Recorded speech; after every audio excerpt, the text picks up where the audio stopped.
Agrawal, Managing Director and CEO, and Mr. K.M. Balaji, President Finance and CFO from Ashok Leyland. I would like to inform you all that the call is being recorded and the audio call and the transcript will be available at the company's website. I would now like to invite Mr. Dheeraj Hinduja for his opening remarks. Over to you, Mr. Hinduja. Thank you. Good evening, ladies and gentlemen. It gives me immense pleasure to share our company's performance for the quarter ended March 2025. This has been truly a remarkable year with the companies achieving historic highs in revenue, profit, and profitability. We remain committed to our journey of profitable and sustainable growth through levers of product premiumization, cost leadership, and expansion of service reach. In Q4, we further consolidated our position in that direction. Our net profit in Q4FY25 jumped 38% year-on-year. Our EBITDA margin for the quarter at 15% is the highest ever quarterly EBITDA margin. Coming to domestic MHCV, industry volume was almost in line with our expectation at the beginning of the year. During the year, however, it was tricky in terms of how the industry volumes played out against estimates. In Q1, while the industry experts predicted degrowth, industry volumes went up. In Q2, when everybody turned bullish, industry volumes fell more than 10%. In Q3, the fall decelerated before full throttle up move in Q4. In Q4, domestic MHCV TIV was up 27% sequentially and 4% year-on-year. For FY25, industry volume was at same level as previous year, and this was remarkable turnaround and over as well for FY26. Ashok Leyland Q4 FY25 domestic MHC volume at 36,053 numbers was higher 4% year-on-year in line with the industry. Domestic MHCV truck volume was at 29,089 numbers, higher 4% year-on-year, and MHCV bus volume was at 6,964 numbers. For the year ended March 25, domestic MHCV volume was at 114,789, lower 1% year-on-year, with trucks at 93,540, lower by 5%, and buses at 21,249, higher by 18%. Ashok Leyland continues to retain 30% plus market share in domestic MHCV market. For the year ended March 25, our market share stood at 30.9%. Ashok Leyland LCV domestic volume in Q4 FY25 was 17,660 numbers, lower 2% year-on-year. For the year ended March 25, volume was 65,049 in the addressable 2 to 4 ton market. For the full year F25 AL market share was at 18.6%, lower than 19.3% in the previous year. Full benefit of the new product launches are sinking in, and we are further intensifying our product innovation to improve our market share to 20% in the short term and 25% in the medium term. In Q4, we had launched Sati, our foray towards sub-2 ton segment, along with 5 other expanding market coverage in terms of both loads carrying capacity and alternate fuel powertrains. We continue to expand our domestic network. We added 108 MHCV touchpoints and 106 LCV touchpoints during the year, with most of the additions in North and East. As of March 25, Ashok Leyland network has 1,889 touchpoints pan-India. Export volumes registered a growth of 52% in Q4 on year-on-year basis. For the year ended March 25, exports volume at 15,255 numbers was higher by 29% against 11,853 numbers in the previous year. For non-CV businesses, our non-CV businesses also witnessed good growth momentum. On Q4, engine volume was higher by 9%, and domestic spare parts revenue was higher by 15% on year-on-year basis. For the year ended March 25, engine was higher by 2%, spare parts revenue was higher by 14%. Engines business growth was low single digits due to higher base effect created by CPCB norms pre-buy in FY24. Defense revenue for the year was at same level as previous year. Order book for FY26 is healthy. Coming to financials, Ashok Leyland recorded all-time high Q4 and full-year revenue, EBITDA margin, and profit after tax. For Q4 FY25, revenue was at rupees 11,907 crores, higher by 6% year-on-year. EBITDA was at rupees 1,791 crores, higher by 13% year-on-year. EBITDA margin for the quarter was at 15%. Operating PBT was at rupees 1,671 crores, higher by 14% year-on-year.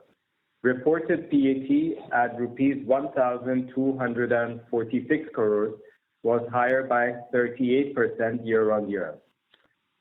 For the year ended March 25, revenue was at rupees 38,753 crores, vis-a-vis rupees 38,367 crores for the previous year. EBITDA was at rupees 4,931 crores, higher by 7%, and PAT was at rupees 3,303 crores, higher by 26%. EBITDA margin was at 12.7% vis-a-vis 12% for the full year 24. Material cost as a percentage of revenue was at 70.6%, lowest in last 8 quarters. For the period ending March 25, the ratio was 71.3% vis-a-vis 72.8% in FY24. This was achieved by our continued focus on material cost saving and supported by softer commodity costs during first 3 quarters of the year. We expect commodity headwinds from safeguard duties on steel and impact of emerging global tariffs dynamics. Our balance sheet and cash position have grown stronger. At the end of the quarter, we were cash positive at rupees 4,242 crores against a net debt of rupees 89 crores at the end of the previous year. CapEx for Q4 FY25 was rupees 300 crores, and investments in group companies was approximately rupees 200 crores. Cumulatively for the year, CapEx was rupees 954 crores and investments approximately rupees 200 crores.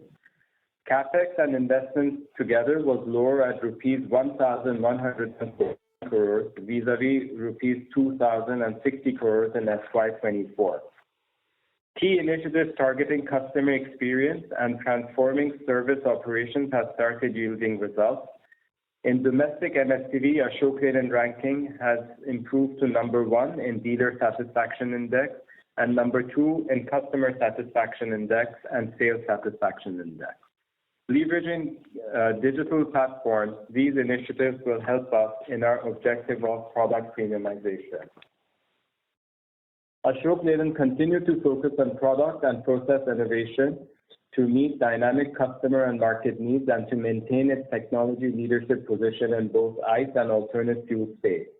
During the year, we launched several products across segments and powertrain. Key highlights for the year were 6 new products, including Sati and Leo in the LCV segment, intelligent vehicle acceleration control for improved economy in MSCV truck segment, cost-competitive, fully built Oyster CNG and Oyster VMAX in the bus segment, and 55-ton and 19-ton battery electric vehicle trucks. We are working on several new products, some of them like EV terminal tractor and 15-meter SE coach were showcased in the Auto Expo 2025 and would be ready for commercial production in current year. We have made significant progress on the Center of Excellence focused on EV. For the coming AC regulation, all our products in the affected segments are ready. Another highlight of FY25 was inauguration of our bus manufacturing plant at Vijayawada. This, along with the new plant under construction at Lucknow, would augment our bus body building capacity to deliver quality, fully built solutions to our customers. Switch and OHM, our EV subsidiaries, are progressing as per plan. Switch India business is doing exceedingly well. In Q4, Switch India made outright sales of 287 buses and 300 eLCVs, resulting in double-digit EBITDA, 12%.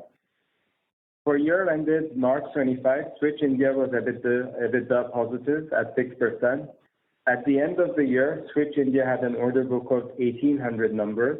In FY25, Switch Mobility launched Switch E1, designed for Europe and GCC, and Switch EIV12, low-floor electric bus, tailored for the Indian market. OHM, our EMAS subsidiary, is operating more than 650 buses with fleet availability of 98% plus. OHM is targeting to add 1,700 buses to operations fleet during FY26. Part of these additions will be from the current order book of Switch India and remaining from the fresh wins. OHM has all projects under execution at healthy double-digit IRR. You are aware that the board of Switch UK has given their approval to commence a consultation process with its employees, which could potentially lead to cessation of manufacturing and assembly facilities in the Sherburn, UK facility. The consultation is progressing as per plan. Ashok Leyland made significant progress on its ESG commitments.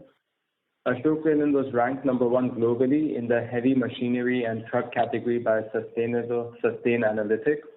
Our DJSI ESG rating has significantly improved by 144% in the last 2 years, and we are placed among the top 5%. Our Road to School and Road to Livelihood programs continue to grow, extending their reach to about 5 lakh students now, with 92,000 students added this year, and targeting to add another 100,000 students in FY26. We made significant progress towards RE100, improving from the level of 61% at end of FY24 to 69% now. For the year ahead, there's a lot of optimization on the ground, and all key indicators are indicating growth. Fleet utilizations are holding up, freight rates and operator profitability are stable, inflation is moderating, monsoon predictions are above average, and core sector growth estimates are upbeat. We are cautiously optimistic on supply chain benefits of global tariff dynamics accruing to our economic activity. Continued government push on infrastructure projects augurs well for MSCV trucks, particularly tippers. We believe that FY26 would witness growth in all CV segments, including LCV, ICV, and MSCV goods and passenger. I would also like to clarify one more aspect. In the previous call, there was a question on pledge of shares by the promoter company. I'd like to put this in perspective. There need not be any concern with reference to pledging of promoter shareholding in Ashok Leyland Limited. Every business industrial house does treasury function, which, as we are all aware, includes leveraging its assets as well. For the time being, as a short-term measure in a growing economy, as part of the treasury function, the promoter company has pledged some portion of its shareholding in the company. Voting rights of the pledged shares continue to be with the promoter company. As you may be aware that many promoter companies do pledge their holdings directly or indirectly through their holding company structure. We have never divested our shareholding in the company. I would like to confirm that the financial position of the promoter company is robust and healthy. Promoter company has several other assets as well, apart from shares of Ashok Leyland Limited. Pledge is purely a treasury function and as a short-term measure. Promoter company has always subscribed to all capital calls made by the company, and the promoter company has always provided full support and will continue to provide all support to the company. Thank you for your continued trust in Ashok Leyland. We will continue to march steadfastly towards the medium-term goals shared with all of you, achieve mid-teen EBITDA, achieve MSCV market share of 35%, substantial growth in our non-MSCV businesses, leadership in alternate fuel vehicles, value unlocking from subsidiaries, and leadership in ESG. I now hand it back to the moderator for any Q&A. Thank you. Thank you very much. We will now begin with the question and answer session. Anyone who wishes to ask a question may press star and one on their touchtone telephone. If you wish to remove yourself from the question queue, you may press star and two. Participants are requested to use handsets while asking a question. Ladies and gentlemen, we will wait for a moment while the question queue assembles. The first question is from the line of Chandramouli Muthiah from Goldman Sachs. Please go ahead. Hi, good evening, and thank you for taking my questions. My first question is just around the industry outlook that you touched upon towards the end of the prepared remarks. Some of your peers have indicated that there could be single-digit volume growth in FY26 for the CV industry at large. So just trying to get your understanding on what you would expect for the MHCV segment, the bus segment, as well as the LCV segment, just given that this year we've got AC cabin norms. You did mention steel safeguard duties upfront, and also maybe lack of clarity around broader government capex. So just keeping all those factors in mind, just trying to understand what magnitude of growth you would expect for each of these key CV segments.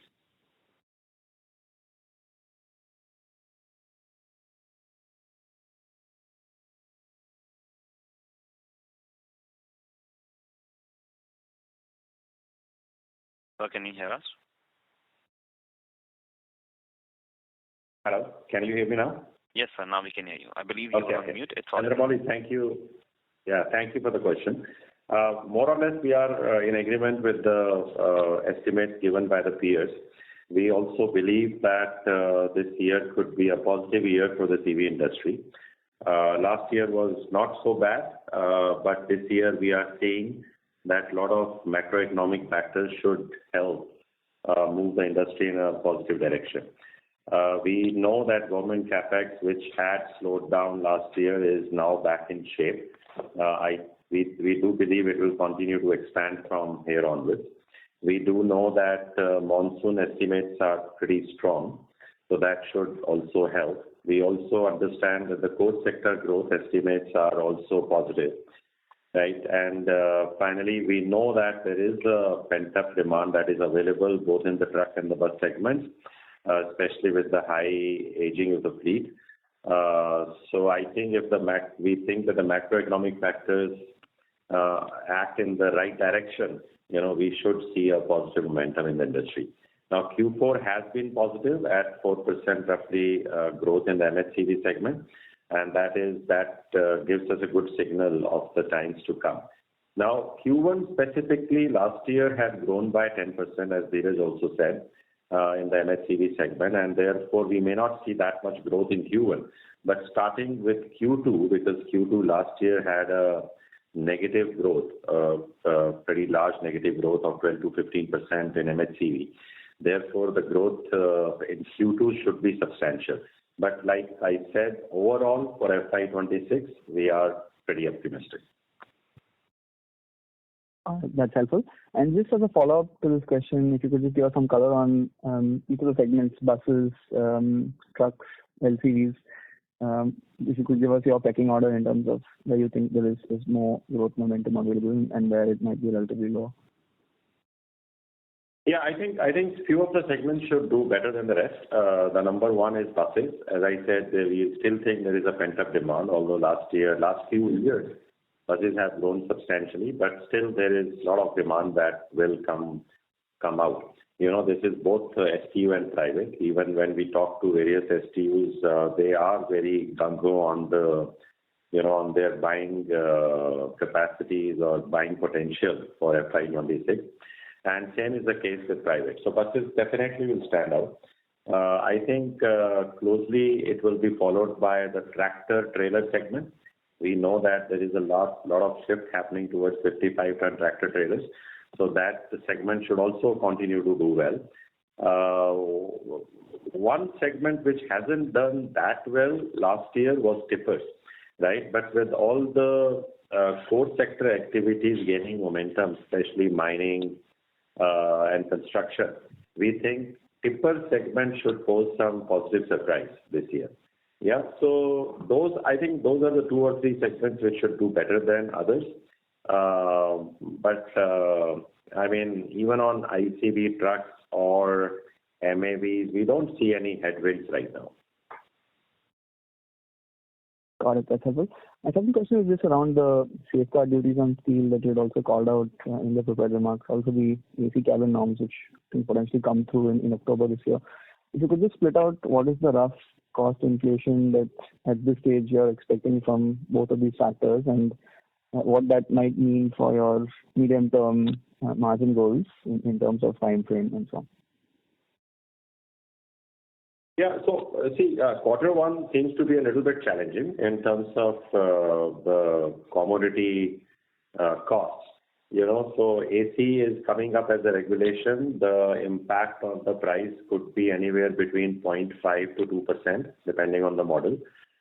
We don't think it will be a major problem in passing on these prices with immediate effect. So we will of course navigate and we'll see how the market reacts to this. But I think most of the customers, at least what we know, are actually looking forward to this change. Yeah. So drivers are more and more demanding AC trucks, and even the operators are thinking that to drive retention of the drivers, they need to provide them this extra feature or the extra comfort. Right. So there is a lot of acceptance in the market overall on the AC mandate, and we do not see any resistance from the customer side in paying for this. So that is on the AC side. But the steel side, there are pressures. I mean, since government has introduced this safeguard duty on steel, there would be some upward trend in the steel costs, which are already staring at us. Quarter one, our expectation is that steel prices might go up by 3 to 5 rupees. Quarter two also, little bit more inflation we can see in the steel. But since this measure is on a temporary basis, government had announced it to last only 200 days. So we are expecting that even before that 200 days are over, we will see the neutralization. So at best, we would say 3 to 4, maybe max 5 months of impact because of this. However, some other commodities are actually moving in the favorable direction. For example, rubber. Rubber had increased by 7 rupees or so, 7% or so last year, but now rubber is coming down. Similarly, some other commodities are coming down. So I think net impact wouldn't be very dramatic. In any case, industry and Ashok Leyland both are trying to see how much we can improve on realization to negate this. But yes, it is a challenge for quarter one, I would say. Quarter two, things should stabilize, and quarter three onwards, I think this should be neutralized. Got it. That's helpful. Thank you very much, and all the best. Thank you. Next question is from the line of Kapil Singh from Nomura. Please go ahead. Good evening, and congratulations on the strong performance. Kapil, your audio is not clear. Can you please speak through the handset? Yeah, 1 second. Better now? No, we can still not hear you. Hello? Yes, go ahead. Yeah. So I was just saying congratulations on a very strong performance once again for this quarter and the year.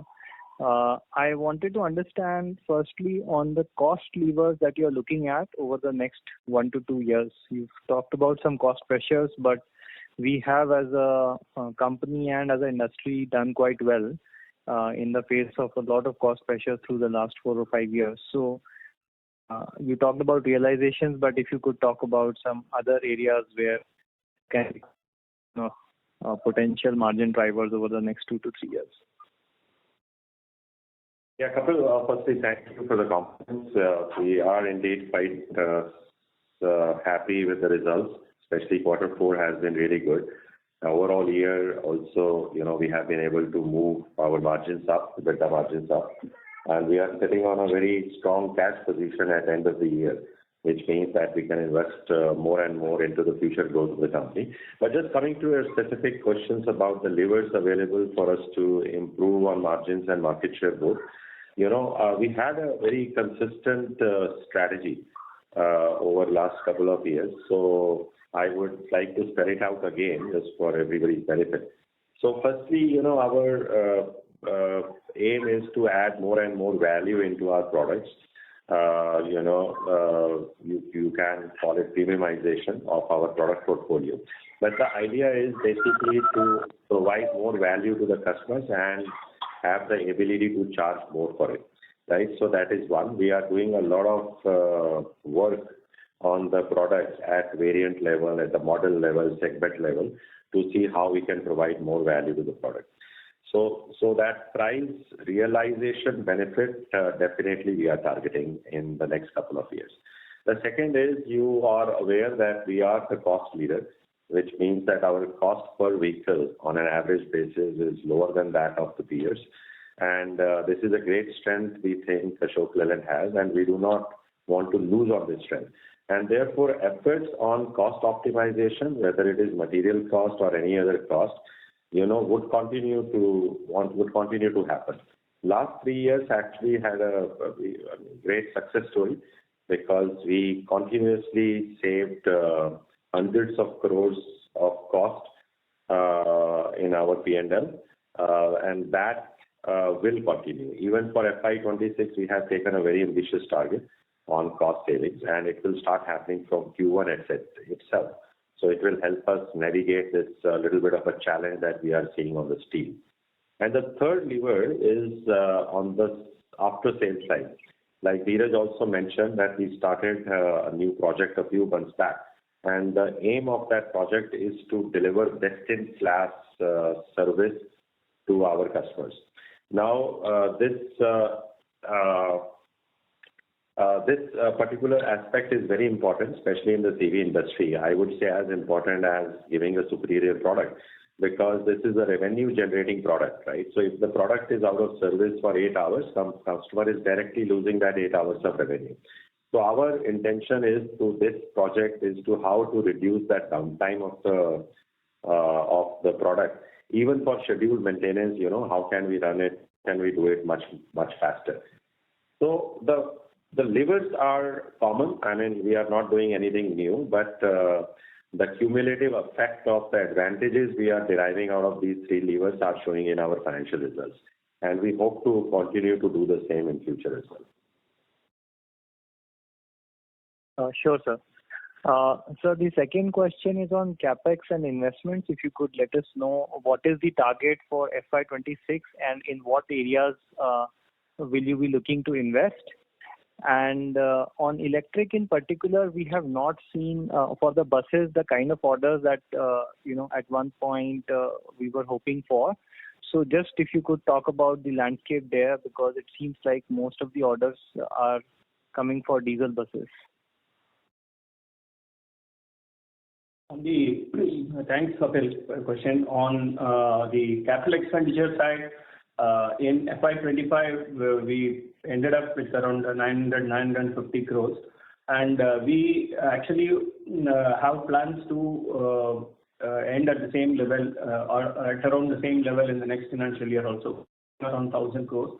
Essentially, the capital expenditure will be aimed towards developing the capability as well as towards getting into more on the new technologies. We'll be more focusing on that, the alternate fuels, newer technologies, all these things, including the critical components of this electric vehicle, covering the battery, motor, etc. We have also started, if you'll recall, we have also started the centers of excellence towards these critical components in an electric vehicle. So our focus and our capital expenditure will be more incurred towards this. And on your question on the investment in the subsidiaries, essentially, we will try and support the funding requirements of Switch India. Switch India may not have significant funding requirement as we understand at this given point of time. their requirement would be anywhere about 100 to 200 crores. OHM require additional funding of 300, 400 crores. So what we anticipate at this point of time would be that we would invest about 500 to 750 crores. That's the visibility we have as of now. So when we get and also, as we look at the demand for the funds from these companies, we may also get a funding requirement from the individual Leyland Finance also. And if we get these kind of requirements, then we will support given our cash situation. Just to add a little bit more color to this, you would have noticed our cash position is significantly better now at end of FY25 as compared to the previous year. FY24, we had a net debt of about 89 crores. But now in FY25, we are sitting on cash surplus of 4,000 plus crores, right?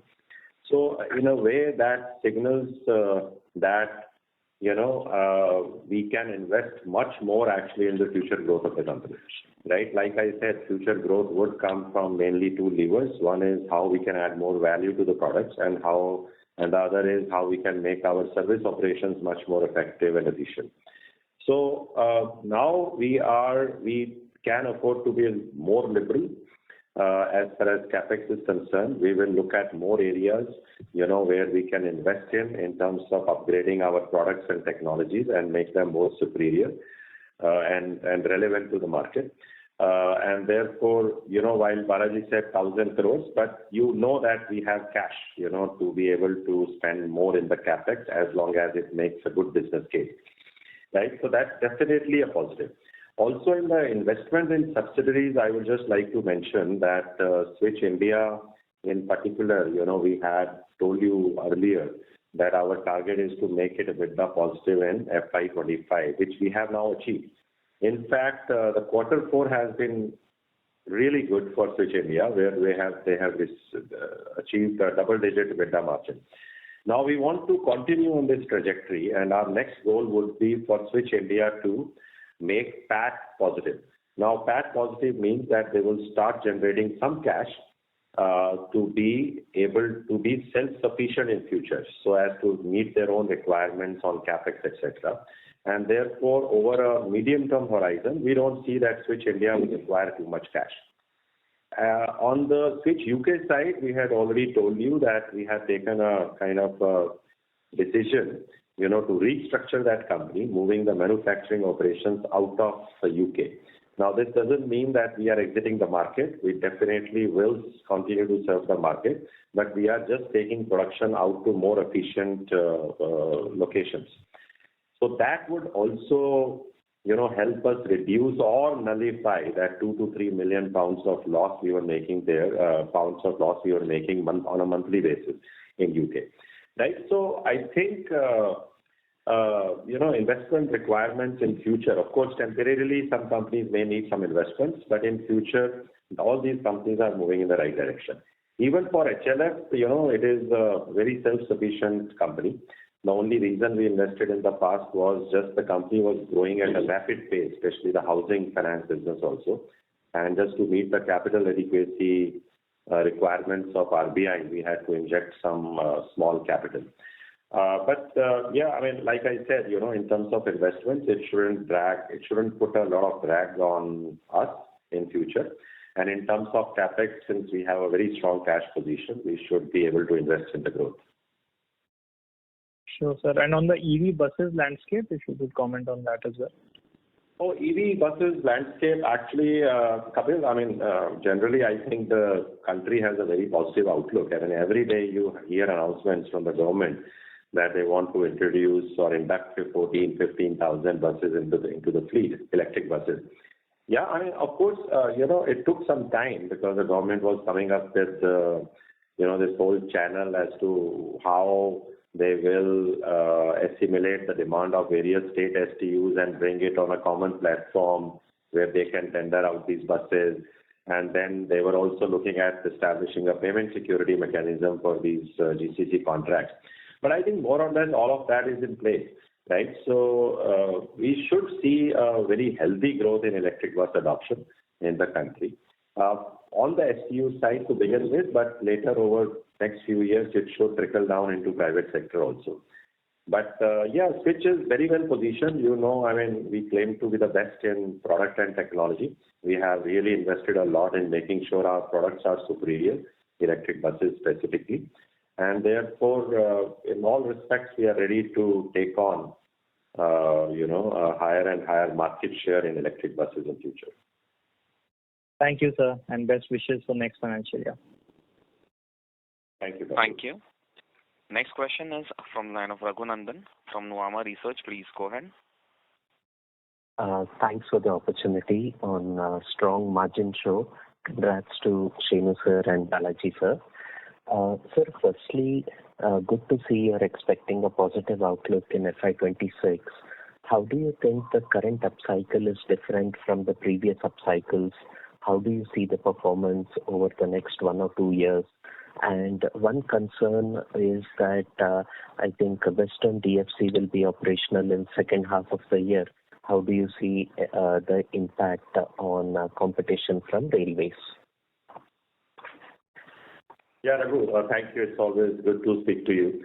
On the cycle, last couple of years we have been saying that we don't think we should look at the history and project the future. India is on a very different trajectory.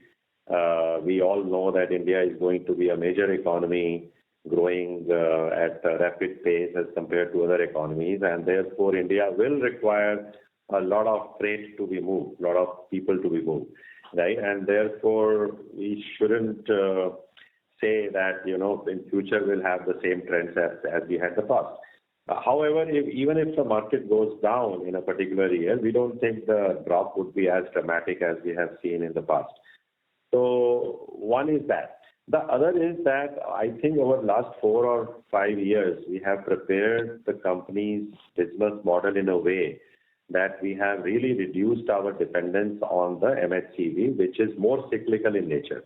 Now, although you don't have the numbers, but if you just do some calculations, you can figure out that our EBITDA break-even can be reached even at a very, very low volume per month of MHCVs, right? So, which means that the contribution margins we are generating from non-MHCV businesses is so high now that we can take care of most of the fixed cost of the company. Now, this is a very good situation to be in, and I think it should give good confidence to you guys and also to the shareholders that the company has been able to shift its business model, so it has made itself pretty much immune to the cycles. So, having said that, like I said, FY26, we are optimistic. It's too early to predict about FY27, but largely I would say that these cycles in future would be very different. There is always a chance that a particular year could be a bad year. But like I said, it wouldn't be as dramatic as before. At least that is what our forecast or prediction is. As far as the DFC is concerned, yes, it will impact. I wouldn't say it will not impact at all, right? But I think there is such a huge fundamental potential available in the CV industry for future that the overall freight demand is going to be so much, right? If the economy continues to do well at 6 to 8% CAGR, etc., that still CV industry should continue to grow. We know about the aging of the fleet. It is running at 9.5, 10 years, which historically has been 7.5 years. So we know that there is a fundamental capacity that is required to be rebuilt in the CV industry. Now it is just waiting for the right triggers. And FY26 is pointing to all those triggers. Whether it is interest rate or core sector demand or monsoon, or government capex, so they're all pointing in the right direction, right? So we are quite hopeful of the CV industry cycle. Just to add on to what Shenu has said, last 3 years, if you will look at the numbers which we have posted on the domestic MHCV side, we have done about 1,14,000 to 1,16,000 vehicles. But if you look at the margin, we have moved from 8% to 12% to 12.7% now. So that's the proof that we have built a model which is resilient to the cyclicality of this trucking industry. The non-truck business have been doing very well, and the commodity costs have been quite conducive. The recovery has been quite good in few years. So all these engines have fired, and they have helped us to maintain and improve on the margins from FY23 levels. Yeah, and Raghu, I mean, this is the point I think many of the people are missing. You know, the CV industry or the CV sector is not same now as it was in the past, right? We have a very, very different looking P&L. You know, when you divide it into segments and you divide it into various forms.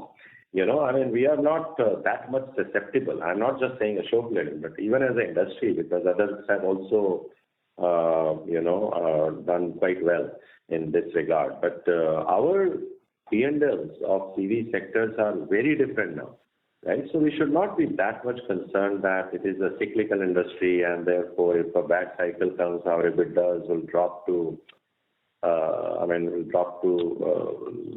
lower levels, or it will become red and all that, right? So like I explained, you know, we have really worked on correcting this business model, and now very much we are immune to kind of these cycles. There would be, of course, some impact of a bad cycle, but it wouldn't be as much. Thank you so much, sir, for highlighting all the points. One clarification, given that the focus has been to increase the share of non-cyclical portion in revenues, which is also supporting the profitability, as Balaji sir highlighted, would non-cyclical portion be roughly about 50% of revenue? And relating to that, one of your high growth non-cyclical portion has been the exports. If you can talk a bit about which regions are expected to do well for FY26. Yeah, your number is quite right. It's in that range of 50% or so. But let me just give you a little bit more commentary on non-cyclical or non-MHCV businesses. I think number one I would like to talk about is exports. You know, we are very happy with the way our exports is going. Last year we had a 29% growth in the volumes, and we have actually been able to increase our margins substantially while growing at 29%. So the direction is right, and as I have said before, you know, this is not just the result of the efforts of the last few years, but also the way we have set up our international business is very different, right? So, I mean, we have taken an approach that wherever we will go, whichever market we will go, we will use that as our own home base. You know, we'll treat it the same way as we treat India as a market, which means we will act local, which means we will open up an assembly or a manufacturing facility there. We'll source components from there. We'll do local value addition. We'll hire local people. We'll have our own offices. We'll have our own people interacting with those customers. You know, I mean, it's a long-term strategy which is really working well for Ashok Leyland and is showing up in the numbers now, right? But we will continue with this strategy, and you would agree that it is very difficult for someone to copy this strategy over a short period of time. So I think on exports will continue to grow, not just in the home markets we have right now, which is GCC, SAARC and Africa, but we want to open up another home market for us, which is ASEAN. We have made some smaller moves there. We have distribution partnerships in Malaysia and Philippines already. We are actively looking for partners in Indonesia and Thailand, which are much bigger markets, and markets which are very relevant for products like ours. And also at some point in time, we will look at having a local facility there also to locally assemble our products, right? So there is a lot of action going on the product side also in making sure that our brand is moving in the right direction in this market. I mean, this month we are actually having a big inauguration in South Africa to launch various products there. So exports is moving in the right direction, but it's not just exports, also PSP, defense or aftermarket, I mean, parts, all of them are doing very well, and all these are higher margin businesses than the MHCV business or the LCV business. So defense in particular, we are very, very confident of. I can actually tell you with a lot of surety that we are destined to double this business in next 2 to 3 years. Parts also is growing very, very healthy. I mean, last year we had a close to 15% growth. So yes, I mean, we are putting a lot of focus on the non-cyclical revenues. Not that it means that MHCV we are diluting our focus on. MHCV will continue to be our bread and butter and our core. So yeah, but this is helping. Exports, the power solutions, defense parts are helping a lot. Thank you, sir, and wishing that the export share keeps increasing for us. Just a last question on HLFL. Can you talk about the book size and growth and current net worth of the company and any timeline for the reverse merger and listing? Yeah, regarding your question on this AUM, it has increased to 61,700 crores. That's the consolidated number, roughly 62,000 crores. That's a 25% year-on-year growth. Standalone AUM is about 48,000 crores, and Hinduja Housing Finance is about 14,000 crores, which has grown by about 31%. Standalone has grown by about 24%, and the combined growth is about 25%. Revenue from operations consolidated is about 4,700 crores. It has moved to 6,281 crores. From 4,700 crores last year, it has moved to 6,281 crores, a 35% increase. Profit after tax has also gone up by about 21%. The asset quality is quite good with the GNPA at 3.5% and NNPA at 2.1%. All these are much lower than the last year levels. And just the net worth, sir? Net worth, I don't have it. We'll get back to you on that, Raghu. But I think I just want to add that, we have always said, and most of you will agree, that our share price of Ashok Leyland actually does not fully reflect, I will say, the value that we have in our subsidiaries. Yeah, so whether it is HLF or Housing Finance, which is doing really well, or even other companies, yeah. So I think we would take those actions to unlock this value as the right time. We had spoken to you about the listing of HLF. Although we are delayed, we had earlier indicated we will do it around Q1 of FY26, but we are delayed. We are still waiting for some approvals. Some of them have come, but one or two important ones are still pending. But we are expecting these will come sooner than later. And once we have all the approvals, it wouldn't take more than 1 or 2 quarters to list the company. But we are focusing on unlocking the value of various subsidiaries, so it should start reflecting in our share price. Thank you very much, sir. Wishing you all the best. Thank you. Next question is from Amyn Pirani from JP Morgan Chase. Please go ahead.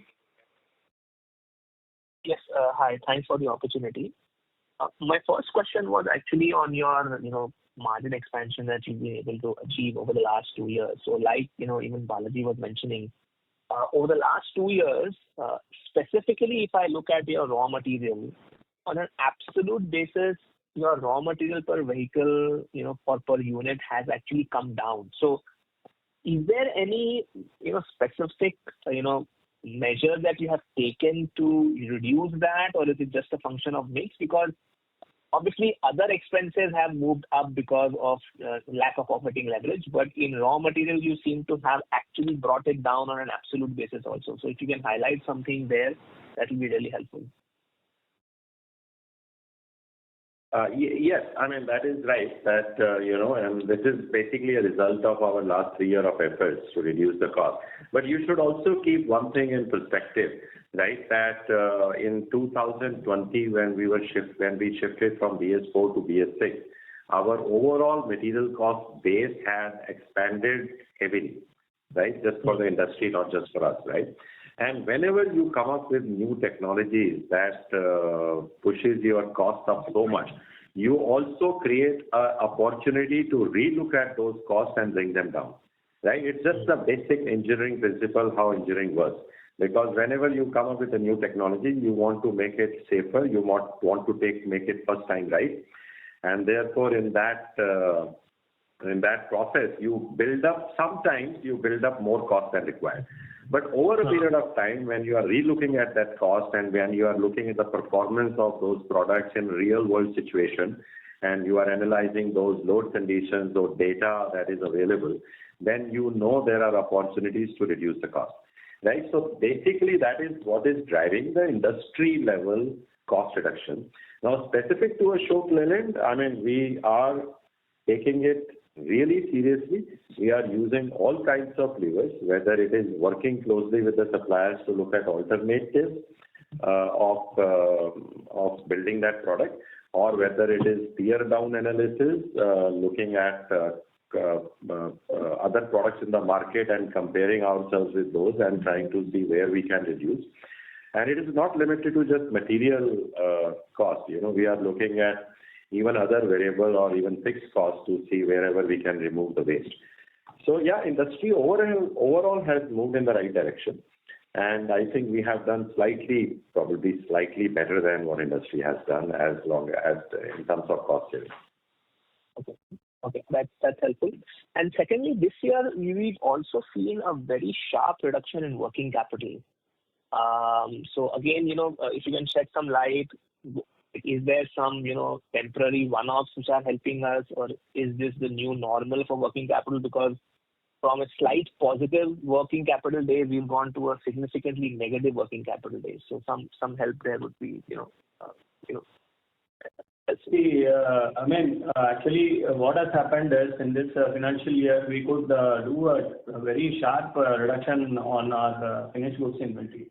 Earlier years, it used to be about 8,000, 9,000 vehicles at the year end, but now this year we have really brought it down below 7,000 vehicles.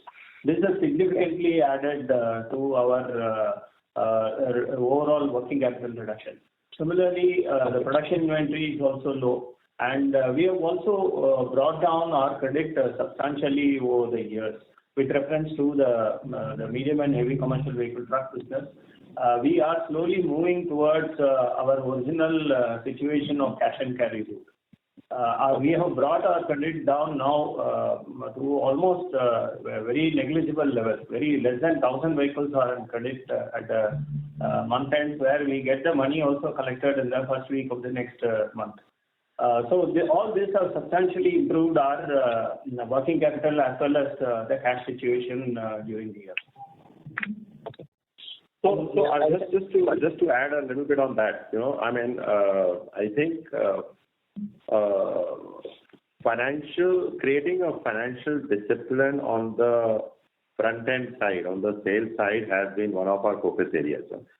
So that is what has resulted in lower receivables, and also that has resulted in lower inventory, right? Also now we are still in the middle of this, but we are shifting entirely to a new process where the inventory is not built based on the forecast that we receive from the field, but there is a very different pull-based replenishment model that we are applying, right? So you have seen some reduction in inventory, but going forward you will see that inventory would reduce further. Right. On the payable side, there has been no movement. It is just a timing issue because Q4 is much better, and therefore, especially when you don't give any credit to the dealer, then you have these large payables that are at the end of March. So some of it is timing, but last March to this March is a significant swing mainly because of receivables and inventory. Thank you. And if I can just squeeze in one more question. Given the significant, movement in, net cash position, your interest plus other income line is still, not showing that significant improvement. Should we see that into next year, like the other income plus the interest cost becoming significantly favorable? Definitely, you will see that. Okay, thank you. Year on year, our other income seems to be at the same level, no? Yeah. it is at around the same level, 250 crores. Yeah. It is at the same level. And similarly, on the finance cost, it is much lower. It has come down. It has come down by about more than 15 to 20%. It is a reflective of this better working capital position. Yeah. Thank you. Thank you. Next question is from Vipul Agarwal from HSBC. Please go ahead. Yeah, hi. Thank you for taking up my question. So you talked about average age of vehicle to be around 10 years. So given the steep price hike in last 5 years, would it be fair to assume to be a new normal? And if not, then what would be the triggers for the pent-up demand to reflect in the numbers? Very hard to give you a number there, but I mean, we do believe that at some point in time, this has to come to a level of around 8 or 8.5. Right. So although the previous norms were more closer to 7.5 or so, so there would be some increase in the life overall just because of technology improvement, reliability improvement, etc. Right. But that we still think there is a gap in what it is today and what it should be. Right. So it should reflect at some point in time. I mean, there are other factors also that play a role in triggering this pent-up demand. And like I said, FY26, those factors are looking positive. So let's say, I mean, although right now we are projecting kind of a single-digit growth in FY26, but we may have some surprise in store. Sure. Thanks for that. The second question is on the defense business. How is it shaping up? Can you talk a bit on the product pipeline which might be introduced maybe in the next couple of years? And what will be the order book for the defense business, if I missed it earlier? Yeah. Order book is very strong. We wouldn't like to, place a number there, but you can rest assured that the order pipeline is strong. Pipeline meaning the orders which we have in hand or the orders where we have visibility that we will win. So it's at an all-time high. We are already above 1,000 crores in top line on the defense. Like I said, we are extremely confident based on the order pipeline that we would be doubling this in next 2 to 3 years, the top line. Also, we are looking, I think we told you last time also, we are looking at how we can expand our defense portfolio so that even outside mobility, how we can play this huge momentum that the country has towards localization of defense equipment or defense supplies. Yeah. So we are looking at those levers. However, those would be long term. Defense has a very long gestation period. So that would play out over 5 years or so. But even in the near term, with the current vehicles or the current portfolio we have, we are very confident about defense growth. Understood. Just last question, if I can squeeze in terms of discount. We see that absolute discount per truck are largely stable, but increasing indirectly in terms of increasing tenure of AMC, going up from 3 years to 5 years, and for the large operators, it goes up to 7, 8 years as well. So how do you see that, in long term, how would we see AMC supporting the spare parts revenue, or it will have a negative impact on growth of spare part revenue? How should we look at it from a spare parts revenue growth perspective? Yeah, actually, we have stopped tracking the discounts, and we are more tracking the net sales revenue. Actually, we are not concerned about the discount in the market, and what we are more worried is the net sales realization.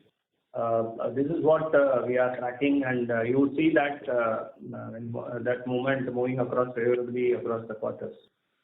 And what is your next question? AMC. AMC, we see good possibility there, and we see good margins for us also there. But it is too early to comment on that. Market will have to mature a bit.